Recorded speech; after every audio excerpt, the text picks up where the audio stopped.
Pleasant good morning to one and all. This is Maria Pushpam, and for today's class we are going to see about food preservation. And for food preservation, 5 different techniques we have. Nothing but use of preservatives, then dehydration, sterilization by heat, use of low temperature as well as irradiation. And first technique we have seen already, food preservation by chemicals. And now we are going to see, for today's class, 2 methodologies we are going to see: food preservation by high temperature, and next one we are going to see is food preservation by low temperature. Only 2 methods we are going to see, and the pending of the first topic also we are going to see. Is it okay, ma? So first one is nothing but food preservation by high temperature. That's nothing but heat. Food preservation by high temperature, it's otherwise called as heat. By heating we can serve the preserve the food, or by cool also we can preserve the food. Is it okay? Normally we do at home. நல்லா ஞாபகப்படுத்தி பாரு, ஒரு பொருளை வந்து நம்ம அடுத்த நாளைக்கு use பண்ணால் ஒன்லே சூடுபடுத்தி வைப்பாங்க பழைய காலத்தில். இப்போ என்ன பண்ணிடுறோம்? சில்லிங், ஃப்ரிட்ஜில் கொண்டு போய் வச்சுருவோம். Is it okay? So both the methods are meant for preservation of food. One is by food preservation by high temperature, it's nothing but by heating. Second one, food preservation by low temperature, which is nothing but cooling. Only for today's class we are going to see only those 2 methods. Okay, so I'll start with food preservation by high temperature. The purpose of heat treatment on food is to kill the microorganism and inactivate the enzyme present in the stored food. So நல்லா புரிஞ்சிருக்கும்னு நினைக்கிறேன். So என்ன பர்பஸ்க்கு நம்ம heat பண்ணுறோன்னாமா, அதில் இருக்கக்கூடிய எல்லா micro organism அதை கொன்னுடும். அதே மாதிரி இருக்கிற என்சைம்ஸ் எல்லாத்தையும் இன்ஆக்டிவேட் பண்ணிடும். ஆக்டிவாக இருக்கக்கூடியது எல்லாத்தையும் இன்ஆக்டிவாக மாற்றுறதுனால ஃபுட்டு வந்து கெட்டு போகாமல் அப்படி இருக்கும்.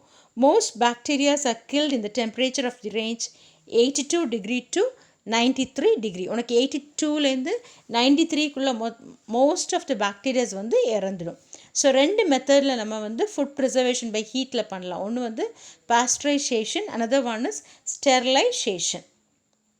ஸோ அந்த 2 மெத்தட் தான் நம்ம இப்போ பார்க்க போகிறோம். I'll repeat. So food preservation by high temperature, that's nothing but it's called as heat.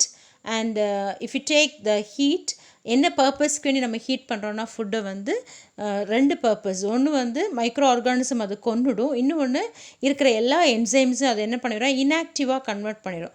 அதோட ஆக்டிவிட்டி வந்து டீக்ரேட் பண்ணிடும். So thus it can preserve the food. Is it okay? இதுக்கு என்ன அழகான ஒரு சாம்பிள் கொடுத்துருக்காங்கன்னா, மோஸ்ட் ஆஃப் த பாக்டீரியாஸ் வந்து 82லேருந்து 93 டிகிரிக்குள்ளாட இறந்துடும். அதனால நம்ம ஹீட் பண்ணும்போது அதில் பாக்டீரியா எல்லாமே இருந்துச்சுன்னா கூட இறந்து போயிடும், இன்ஆக்டிவ் ஆகிடும். Is it okay? So I'll go with the methodology. There are 2 methods applicable. One is pasteurization, another one is sterilization. Okay. So when food, first we can see about pasteurization. When food is heated to a temperature below the boiling point of water for a definite period of time, this process we call it as pasteurization. I'll repeat. So pasteurization enna, when food is heated to temperature below the boiling point of water for a definite period of time, this process is known as pasteurization. By this process, pathogenic organisms are destroyed and the enzymes present in stored food are inactivated. For example, milk is pasteurized at 62.8 degrees centigrade for 30 minutes or 44.4 degrees centigrade for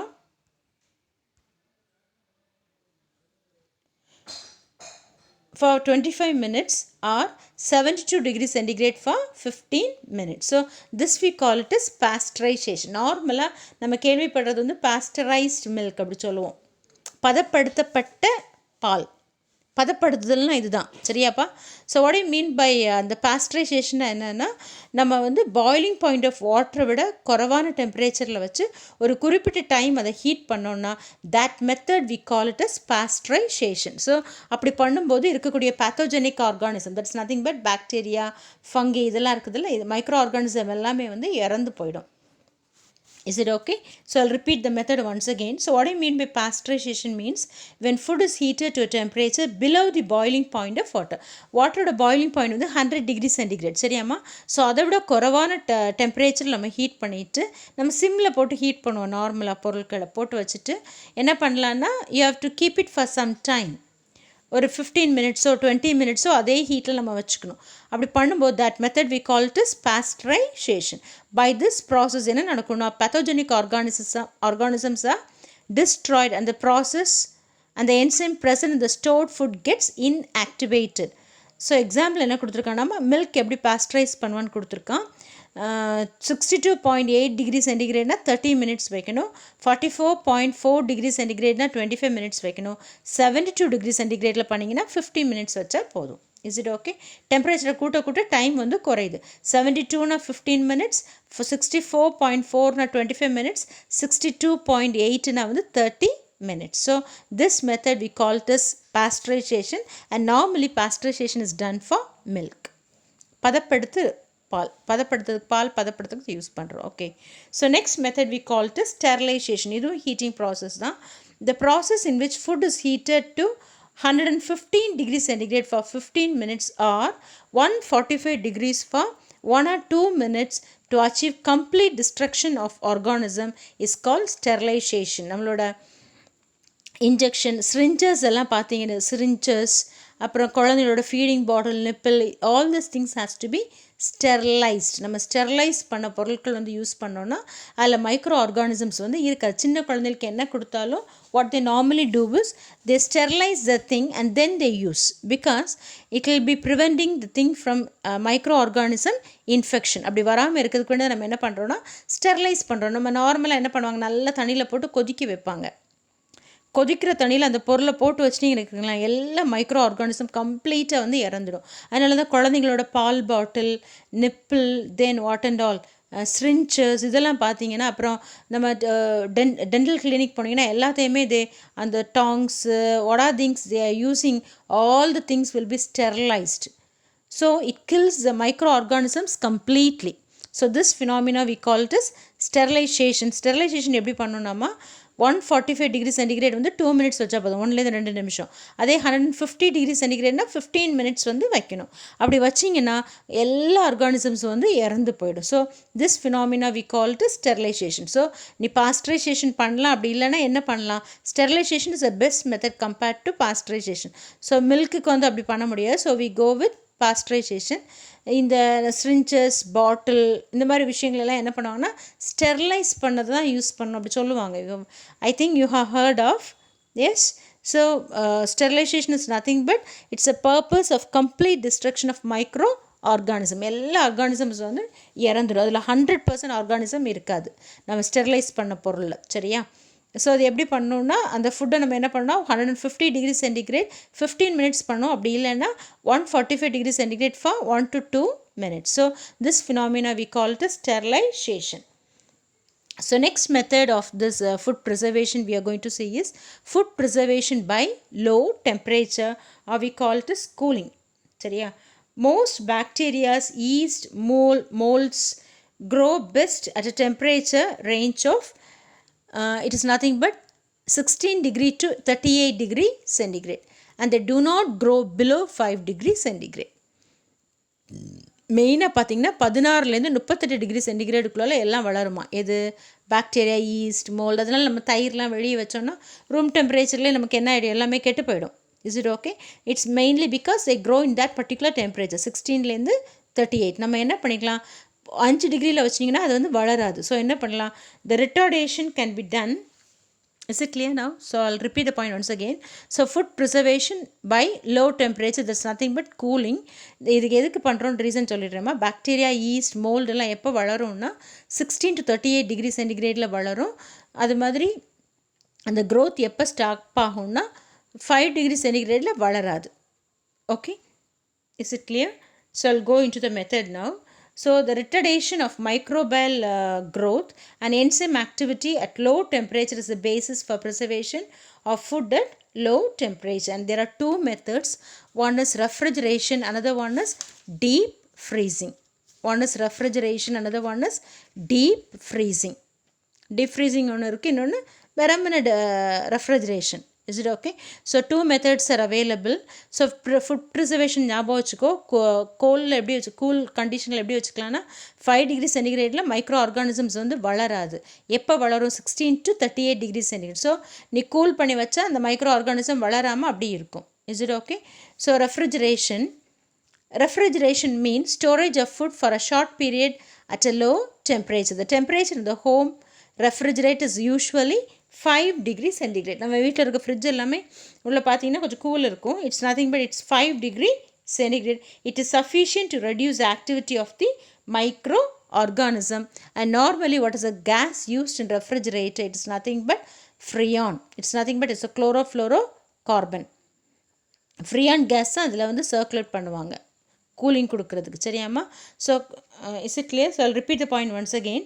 refrigeration எதுக்கு வைக்கிறாங்கன்னா short period of time low டெம்பரேச்சரில் வச்சோன்னா நமக்கு அந்த micro organism வந்து வளராது. நம்ம வீட்டில் எல்லா ஃப்ரிட்ஜ்லேயுமே எவ்வளோ டெம்பரேச்சர் மெயின்டைன் ஆகும்னா 5 டிகிரி சென்டிகிரேட் தான். ஸோ இந்த 5 degree centigrade is sufficient for the destroying the activity of the microorganism. ரெஃப்ரிஜரேட்டரில் அந்த கூலிங் கேஸாக என்ன அந்த பைப்ஸில் என்ன கேஸ் சர்க்குலேட் பண்ணுவாங்கன்னா freon gas is being circulated. Is it okay? So now we can see the thing. Commercial refrigeration or chilling is applied to perishable foods such as எதுக்கெல்லாம் போடுறாங்கன்னா மெயினாக meat, egg, fruits, vegetables. Chilling in an atmosphere of carbon dioxide gives a long storage life. Carbon டை ஆக்சைடு அட்மாஸ்பியரில் வச்சிங்கன்னா உனக்கு நிறைய நேரம் அதை வச்சுக்கலாம். Long chilled beef for example will keep 10 weeks in atmosphere of நிறைய நாள் ஸ்டோர் வைக்கிறாங்கன்னா என்ன பண்ணுவாங்கன்னா கார்பன் டை ஆக்சைடு கேஸ் அதெல்லாம் பாஸ் பண்ணி வச்சுருவாங்க. அப்படி வச்சாங்கன்னா அது கெட்டு போகாமல் வாரக்கணக்கில் 10 வாரம் கொடுத்துருக்காங்க. எக்ஸாம்பிள் கார்பன் டை ஆக்சைடை வந்து பீஃப்க்கு மேலே பாஸ் பண்ணி பீஃப் வந்து அட்மாஸ்பியர் ஆஃப் கார்பன் டை ஆக்சைடில் வச்சிங்கன்னா எவ்வளோ நாள் வைக்கலாம்னா 10 வாரம் வைக்கலான்னு கொடுத்துருக்காங்க எக்ஸாம்பிளுக்கு. இது மாதிரி எல்லாமே வச்சுக்கலாம். Vegetables, fruits, meat, egg, what and all we can keep.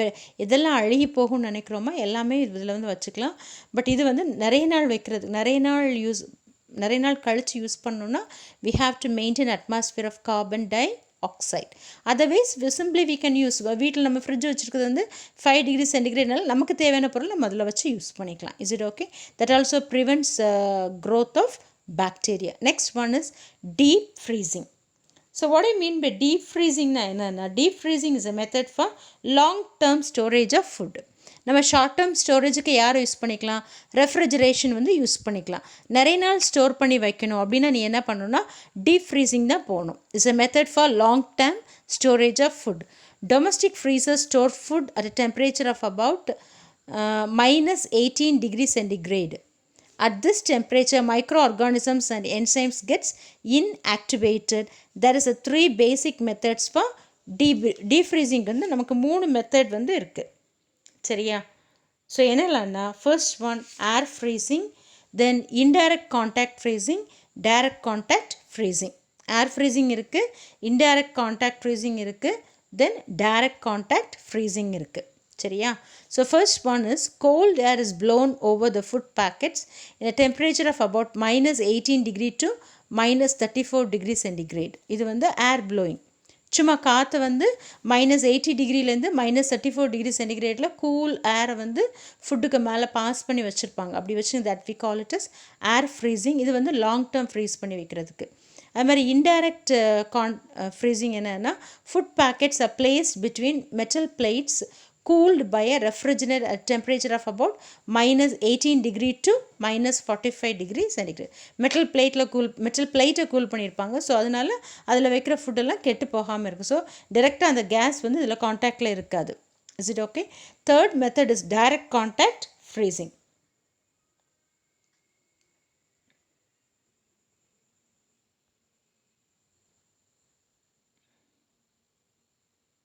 Second method is nothing but direct contact freezing. So if you take this method, food is frozen by immersing in a refrigerant such as freezing mixture, that is nothing but sodium chloride and ice, or you can take it liquid carbon dioxide or liquid nitrogen. இதில் யாரில் வேணால் நம்ம வச்சுக்கலாம். வச்சுட்டு அந்த பொருள் அதில் வச்சிங்கன்னா எவ்வளோ நாள்னாலும் அது அப்படியே ஃப்ரோசனாகவே இருக்கும். This is direct contact freezing. Direct contact freezing. Is it clear? So direct contact freezing is nothing but food is frozen by immersing it in a refrigerant such as freezing mixture. Freezing மிக்சர்னா ஒன்றும் இல்லாமல் மீனெல்லாம் வைப்பாங்க, கேள்விப்பட்டிருப்பீங்க.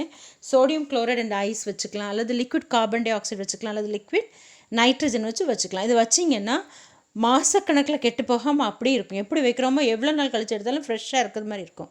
So this method we call it is deep freezing. So deep freezing என்ன பர்பஸ்க்கு வேண்டி பண்ணுறோன்னா லாங் டேர்ம் ப்ராசஸ். அதே மாதிரி நம்ம கொஞ்ச நாளைக்கு போதும், டெய்லி யூஸ்க்கு எடுக்கிறோம், ஒரு 2-3 டேஸில் எடுத்துகிறோன்னா refrigeration will do. Is it okay? So this is something about food preservation by low temperature. There's nothing but cooling. Is it okay? So this can be done by 2 ways. One is refrigeration, another one is deep freezing. Deep freezing வந்து long term process. Long term processனா நிறைய நாள் நம்ம store பண்ணி வைக்கிறதுக்கு அதை use பண்ணிக்கலாம். மற்றபடி short term இதுக்கு என்ன பண்ணிக்கலாம்னா we can use refrigeration. சரியாம்மா? இந்த டீப் ஃப்ரீசிங் வந்து 3 மெத்தடில் பண்ணலாம். ஏர் கூலிங்கில் பண்ணலாம், that is air freezing. Indirect contact freezing, அதில் என்னென்னா மெட்டல் பிளேட்டை வந்து கூல் பண்ணி வச்சுருப்பாங்க. டைரக்ட் கான்டாக்ட் ஃப்ரீசிங்கில் வந்து நம்ம டைரெக்டாக வந்து ஃப்ரீசிங் மிக்சரையோ லிக்விட் கார்பன் டை ஆக்சைடையோ லிக்விட் நைட்ரஜனை யூஸ் பண்ணால் we call it as direct contact freezing. Is it okay? So we can have a short recap of the thing what you have seen for today's class. The 2 methods we have seen for today's class are food preservation by high temperature, another one is food preservation by low temperature. And coming to food preservation by high temperature, 2 methods are available. One is pasteurization, another one is sterilization. And food preservation by low temperature, there are 2 methods, refrigeration as well as deep freezing. And coming to deep freezing, it's a long term storage process. 3 technologies are available. One is air freezing, indirect contact freezing, third one is direct contact freezing. I hope you are able to understand the class. Thank you for listening. Thank you, ma.